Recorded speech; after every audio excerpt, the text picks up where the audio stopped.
Assalamualaikum warahmatullahi wabarakatuh. Di sini kita sudah bersama dengan owner Elodie Collection.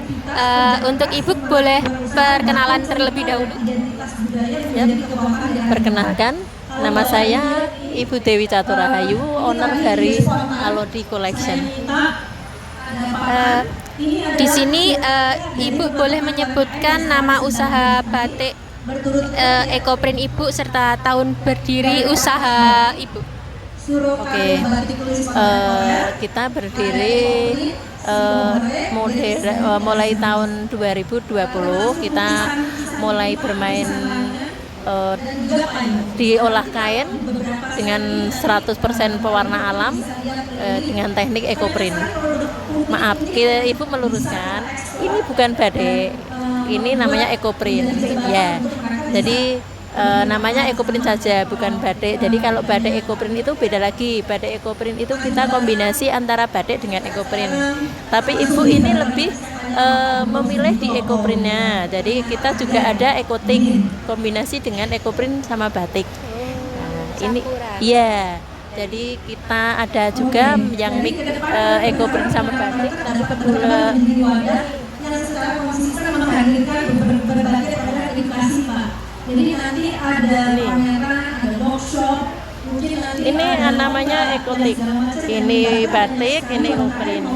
Karena ini perpaduan antara batik pewarna alam dengan Ecoprint. Ini batiknya batik cap. Ya, iya.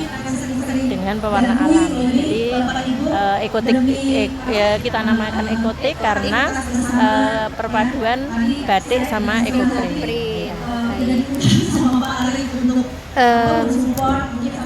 Sekarang ada produk Ecoprint apa saja yang diproduksi dan apa yang menjadi ciri khas dari Elodie Collection?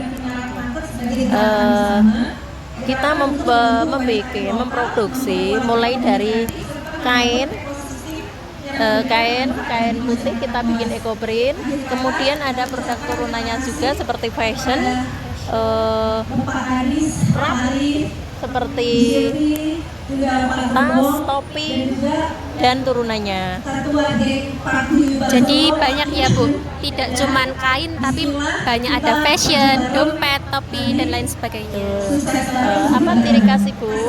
Ciri khas dari Elodie yaitu dia tidak hanya sekedar Ecoprint, tapi setiap cetak daunnya mempunyai cerita.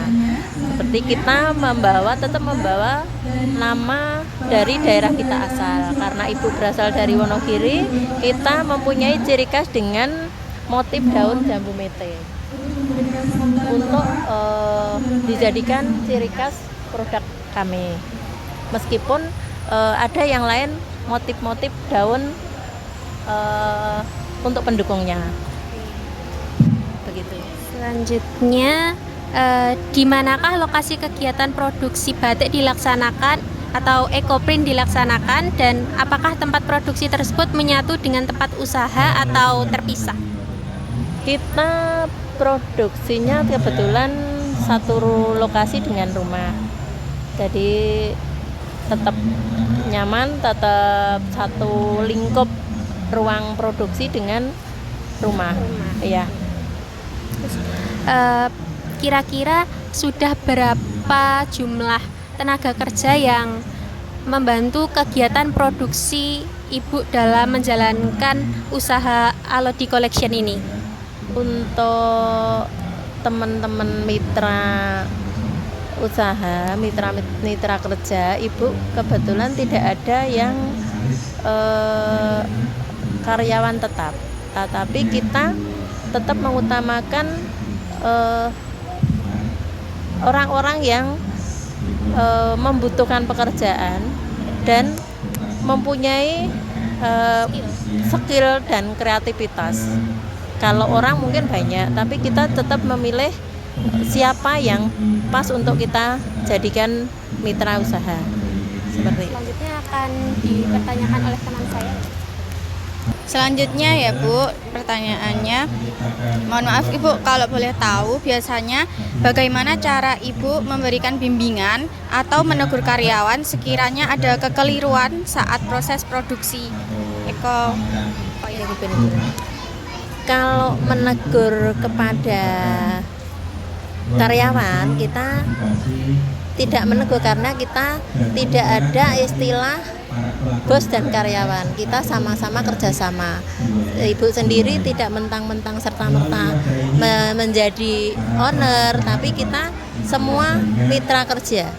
Kita kerjasama bagaimana caranya untuk membuat sebuah produk biar hasilnya maksimal.